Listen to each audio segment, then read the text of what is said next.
This is our Disney News Hour, and many thanks for watching us. With the news, I'm Shifara Olako, and do stay with us. Prime Minister Abiy Ahmed has announced that the National Security Council has set direction to effectively deal with peace and security issues in the country. In a Facebook post he wrote after the discussion of the council, the Premier said the National Security Council has undertaken an evaluation of peace and security issues throughout the country and set direction for subsequent tasks to carry out. Analysts say President Biden's administration is helping TPLF to use food aid as a weapon in Ethiopian war. A writer close to Horn of Africa affairs, Denton Collins, argues that the U.S. support to such a terrorist group is nothing but the death of U.S. diplomacy. The writer in his latest article urges the U.S. and the West to refrain from helping a terrorist group under the guise of food aid. Dems Macro has looked into the article as follows. The U.S. President Joe Biden recently signed an executive order which was claimed to allow fresh sanctions on the sides that are fueling the conflict in Ethiopia. According to a White House statement released on last Friday, Biden said that the order he signed establishes a new sanctions regime that would allow the U.S. government to target the ones who were either responsible or complicit in prolonging the conflict in the foreign nation.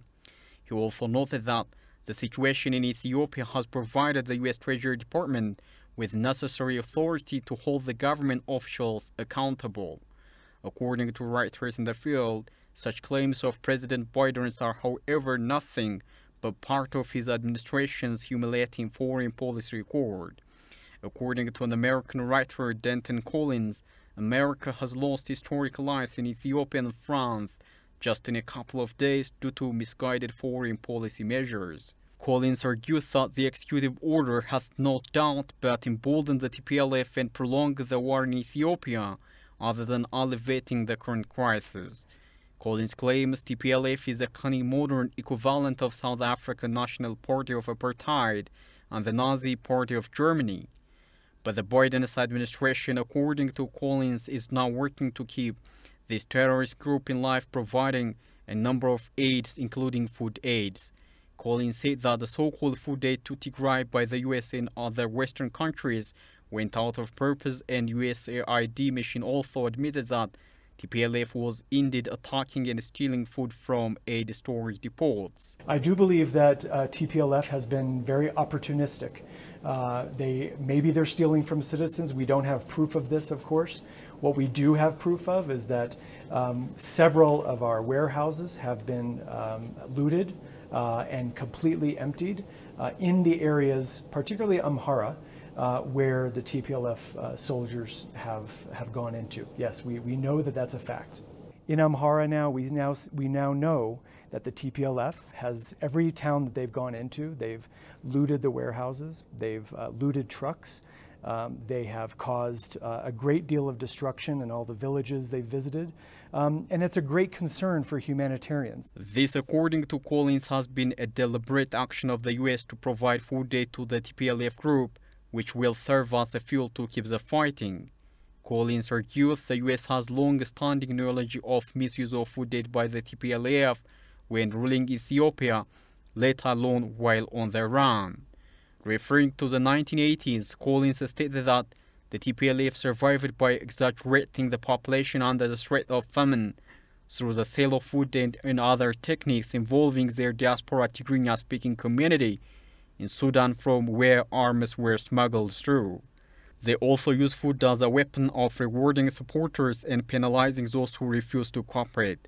Collins underlined in his articles and said the group is doing exactly the same these days too. Collins argues if the West is genuine about feeding Ethiopians in need, and in particular Tigray region, the first step is to acknowledge TPLF's history of misallocating and monetizing food aid.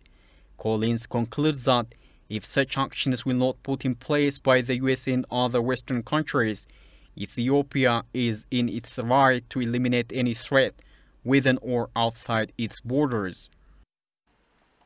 Now, undue pressure on poor countries through the use of sanction propaganda or intimidation for interest is inhuman and imperialistic, according to cybersecurity specialist and former member of the U.S. Department of Defense. Following the recent misguided move of the U.S. on Ethiopia, Oliver Thomas said undue pressure on poor countries through the use of sanction, propaganda, or intimidation for interest is inhuman and imperialistic. He pointed out if America truly believed in democracy and that it is right for people to rule themselves, it would be hypocritical for it to try to control other people. He is known for his criticism against some members of the international community, including the government of America, on their unfair attempts to pressurize Ethiopia.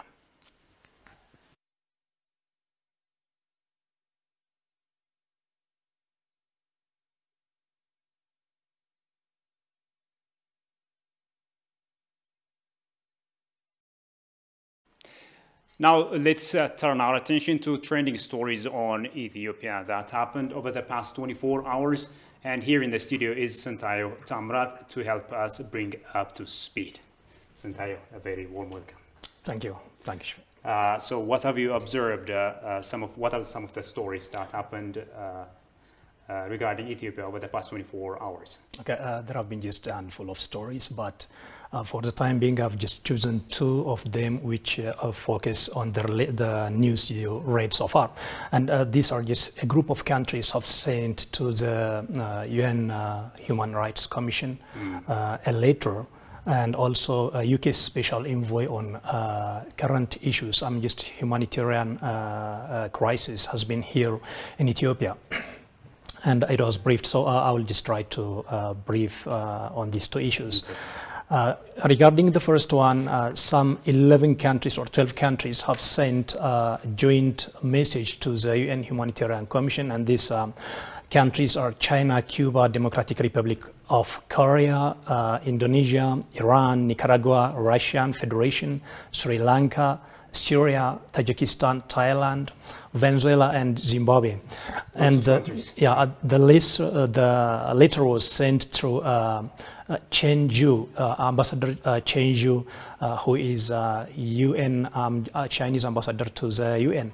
And the letter reminds of the importance of a democratic and equitable international order to the promotion and protection of human rights than unilaterally just doing things. And it also asks that fairness and justice should be firmly upheld. The UN-centered international system and the international order underpinned by international law should also be upheld. And the letter critically opposes bullying, unilateralism, and double standards. Here, I would like just to mention a few points regarding particularly unilateralism and double standards. For the bullying case, the US is just always trying to do that since Donald Trump regime. Donald Trump, for example, you just remember what's happening on the Grand Ethiopian Renaissance Dam deal as it failed. Yes, Egypt might explode the dam, he said. This is just threatening and bullying countries, sovereign countries, which is against the international laws. I can also just mention regarding the unilateralism, countries cannot just sanction other countries, sovereign countries, based on the UN Charter. Every country is a sovereign country, a group of countries, and the international system like the United Nations can sanction countries, but not, otherwise not. For example, I can just mention here a very sound example that in 2007, the United Nations General Assembly lifted the blockade with support of 180 countries, over 180 countries, but the US still maintained and strengthened the sanction even during this pandemic time, so that people of Cuba cannot get medicine, appropriate medicine. While the world is doing that with obeys the international system, the US is not obeying it. Still, so what's happening right now in Ethiopia is the same case unilaterally sanctioning countries. In fact, Ethiopia is not the only case. You can just mention a number of countries in this regard. And with double standards, critics goes here that the US is just playing double standards. One, it is just supporting, for example, in the previous news, you see that the TPLF were just looting, making severe destructions of social infrastructure, and also trying to just killing civilians, innocent civilians. For example, the news yesterday was just over 600 civilians were massacred only in a single day. So, but the US kept silent for that. And when the TPLF gets loss of its control in the Afar and Amhara region, the US starts talking and tweeting, the top officials start tweeting and so on regarding this. So this is just a sort of double standard that the US should stop. And another good message by the joint letter is that it calls for pursuing win-win cooperation, conduct dialogue and cooperation on the basis of equality and mutual respect. Now the US just playing that it is a powerful nation in the world and it is acting like a global actor. So this letter calls to stop that from the US side. And another point is that the US and other countries trying to sanction Ethiopia must remain open and inclusive, respect the diversity of civilizations and the development paths independently chosen by any country. Ethiopia has got just its own unique culture and hence unique way of development.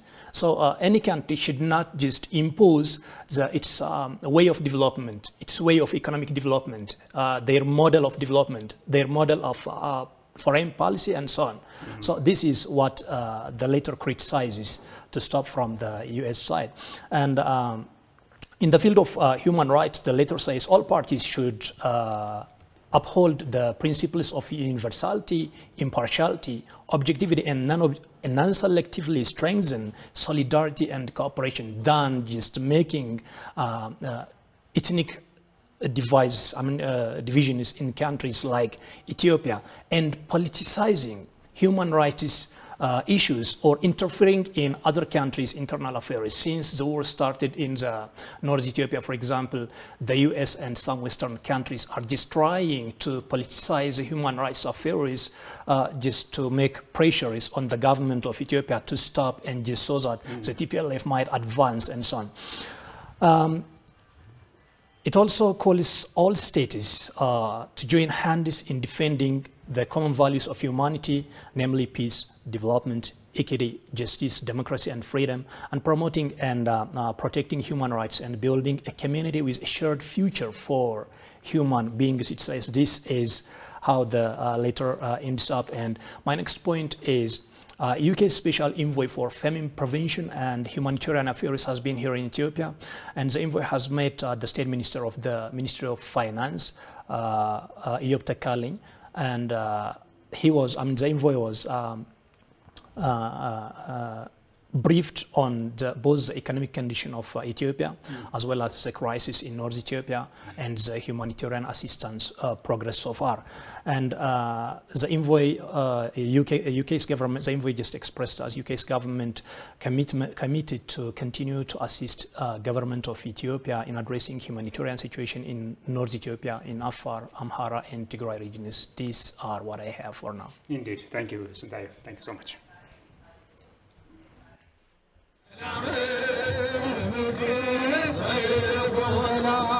This festival is amazing. It's bigger than I could imagine. We have nothing like this, nothing this big as a religious festival in the United States. So I'm overwhelmed. It's so joyful. I feel so much love in my heart watching your people be so excited here. It's been great.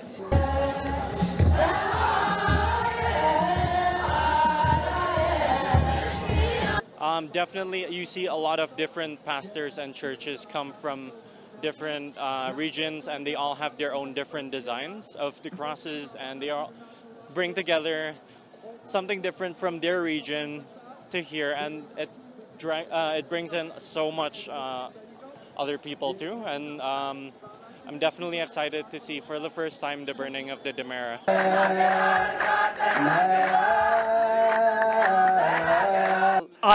come to see this because it is such an important festival for everybody in Ethiopia, and the atmosphere is unique to itself. And so never having been here before, with the opportunity to come here, was one that I couldn't miss. So this is the first celebration I've seen that is of a religious nature.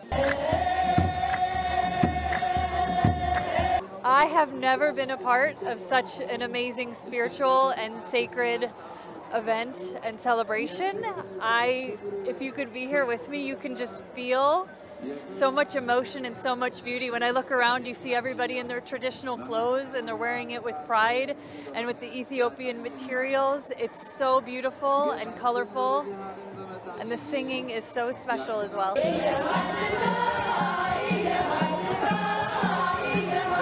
It's a good chance to be here today and to visit the other universities in Ethiopia. I'm happy with my friends. I have great admiration for the Ethiopian church. It is an Oriental church, and coming from Turkey, we are very familiar to the Oriental church in history.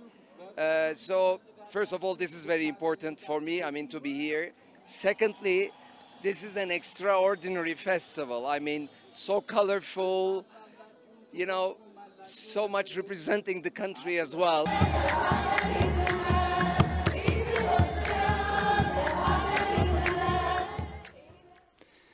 Welcome back. You're still watching this News Hour. Ethiopian Human Rights Commission said it is alarmed by disturbing reports it is receiving about allegations of deliberate attacks against civilians in Kobo town and surrounding rural towns by TPLF fighters. TPLF perpetrated attacks including shelling on civilian areas, house-to-house search and killings, looting and destruction of civilian infrastructure, it indicated. While Ethiopian Human Rights Commission continues with its investigation, it reiterates its repeated call on the obligation of all parties to the conflict to protect civilians at all times.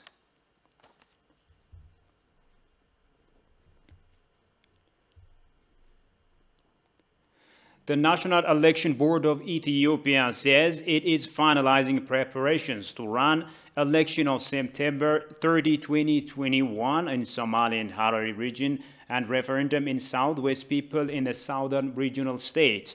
Communication advisor of the election board, Soliana Shimali, said the withdrawal of ONLF from the election is untimely and inconsequential. Alula Taklamaran reports. Ethiopia held 6th general election on June 21, 2021. Despite few irregularities, the 6th general election was said to be fair and democratic, as witnessed by the African Union Election Observation Mission and the Eastern African Standby Force. Accordingly, the Election Board of Ethiopia announced final results on July 10, where the ruling Prosperity Party won 410 out of 436 seats. Another round of election was provisionally scheduled for 6 September in other areas like Somali, Harar, and SNNP regional states, but now finally set to run elections on September 30 in these areas, as well as public referendum in southwestern peoples, according to Soliana Shimelis, the National Election Board of Ethiopia communication advisor. As you know, we have conducted an election on June 21st in most part of the country, and there are remaining constituencies in different parts of the country, and then we're doing another one on September 30. So on those one, basically we're doing it in Somali region in all constituencies, in Harari in all constituencies, and then in southern nations in National People region in some of the constituencies where previous election was not conducted or there is an election ordered by the court. So we also have a referendum for Southwest Ethiopia referendum, which is going to be a referendum of like 4 zones and 1 special warada. So we're conducting that on September 30 in general. We have been preparing a lot. We finished our logistical preparations and we started dispatching material for the election day, starting from the day before yesterday, and we plan to finish that this week. Regarding the political parties' participation in the campaign, we have around 22 political parties who are taking part in these regions, and then we have allocated airtime for their campaign in collaboration with the Ethiopian mass media agency. or authority, so we have been working with them, and so we have given them an airtime in their regional medias where they can actually campaign or give information for voters. She explained the inconsequentiality of the withdrawal of the Ogaden National Liberation Front from the election to be held in Somali regional state. Specific to Somali region, yeah, we have heard some of the political parties say that they boycotted the election or they will not take part on the electoral process. I mean, technically, this is inconsequential because it's not going to change any operational things for Nebe, because we already have our ballot papers printed, we already have our results verification forms printed and distributed, so we cannot really change anything for that. And then so basically the law also says like a month before the election, political parties should announce if they are not taking part or they are changing candidates or so on, so that we can tell voters who's their actual candidates, and we can actually also do other operational changes. So basically, given the election is days away, we don't really see any consequence of such actions operationally on the electoral process. Solana further clarified how the board treated complaints of contending political parties. The other one is we have also worked with political parties even earlier when they registered candidates. We have helped them to register their candidates at center level whenever they do have problems and couldn't make it at the constituency level. We have also supported political parties to be part of the investigation, to get the investigation report, give feedback, and see the results as well. So given that, like, we tried our best to include the voices of all political parties competing and complaints that they have. We have also worked on improving, helping the problems with the poll workers. We asked political parties running in the region to come up with the recommended poll workers that they can agree on their partiality. They couldn't provide that. But even though they couldn't provide, we are trying our best to send more people at the constituency level so that they can work they can ensure partiality, but at the same time also help the electoral process out there. So we tried all this, and I think technically from the board side, this is all what we can do to accommodate the complaints and suggestions from political parties. Over 7.6 million voters and 22 political parties have been registered for the coming election that have 10 parliamentary seats. Eritrean refugees in Addis Ababa have held a demonstration in front of UNHCR headquarters yesterday to condemn the TPLF atrocities against the Eritrean refugee camps in the state of Tigray. The demonstrators have voiced the killing of innocent Eritreans as well as human rights violations that is orchestrated by the TPLF cliques in the refugee camps. The demonstrators also called upon the international community and the international institutions to condemn the devilish act of TPLF in the region. Reports revealed that TPLF gangs have committed various atrocities, ethnic cleansing, mob aggression, as well as other inhuman acts over the past 9 months.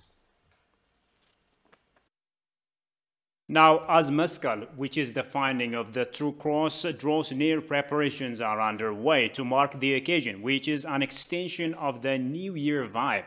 One of the places where Mescal is celebrated with pomp and much fanfare is Walaita Zone in the southern state. What is unique about this celebration is that it coincides with the New Year season, or Gifata. One of the most formidable people with a lot of history, the Walaita marks the occasion after 15 days of rigorous preparations. Binyam Alamayo looks into it.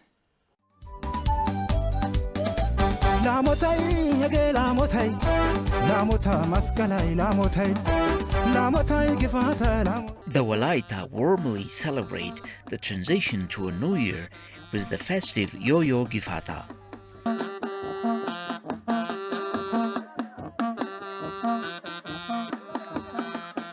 Under the spell of the Damut mountain, with lush green engulfing the whole zone, and with new expectations abound, the Walaita start preparations way ahead of time.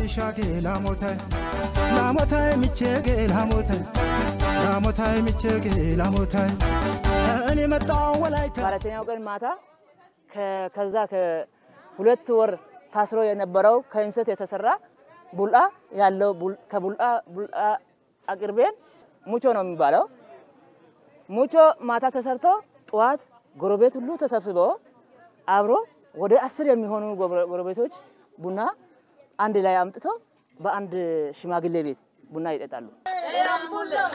The festivity is celebrated with a sense of unity and fraternity. A unique aspect of the Gifata festivity is the charity to the have-nots. መስቀል አንድ ቀን ነው ዋናው እንትኑ እለቱ አንድ ነው ግፋታ ግን የአንድ ወር በዓል ነው የአንድ ወር በዓል ሲባል 15 ቀን የዝግጅት ጊዜ ነው 15 ቀን ደግሞ የመዝናኛ ጊዜ ነው The occasion also gives a chance to young men and women to pick their future spouses. በቃ መፈለጓን ታውቃለህ የማትፈልገው ሰው ከሆነ ግን አትመልስለት ያንን ሎሚ አስፈንጥራት ወረውራለች የፈለገችው ከሆነ ግን ሎሚውን ድርብ አርጋ ሁለት አርጋ ይበጣምም ከወደደችው ሶስት አርጋ በቃ ወድጃለሁ ትላለች ዮዮ ግፋታ ዮዮ ግፋታ ዮዮ ግፋታ The Oromo Liberation Front OLF Sheni Southern Wing Commander Jal Golicha Denge has preferred peaceful struggle to the group's outdated insurgency. The commander declared the giving up of his 14-year armed struggle in the appreciation of the democratic progress happening in Ethiopia. According to Jal, the current alliance of OLF Sheni with TPLF has overlooked the fact that the junta oppressed the people of Oromo for long. The commander has called on all rebel fighters to lay their arms and join the peaceful struggle in Ethiopia. Oromia Communication Bureau head Getachew Balcha, welcoming the commander at Bole Airport in Addis Ababa, encouraged others to do the same, affirming that the Oromo quest will never be answered with armed rebellion.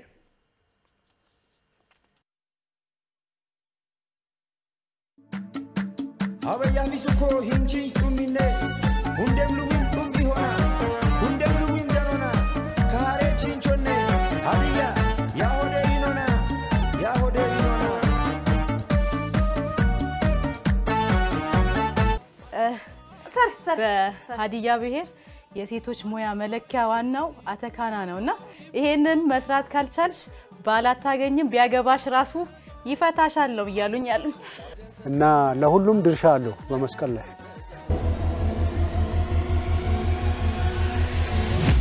ክትፎ ይከተፍና ቤተሰብ ያው ባለው ልክ ለሁሉም ያን ቀን ዋለና ኒውሊን ዊትና ማቴ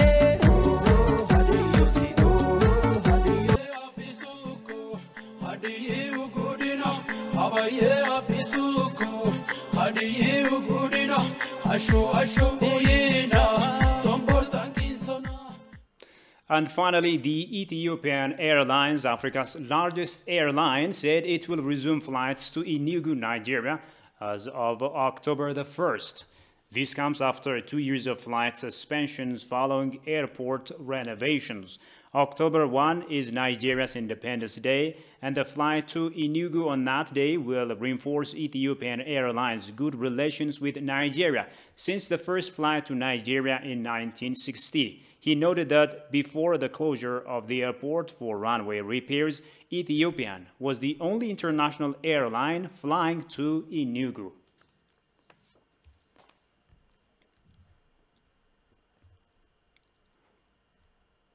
And finally, a quick reminder of the top stories. A writer urges the U.S. to refrain from helping a terrorist group under the guise of food aid. And election board says withdrawal of ONLF from election is untimely and inconsequential.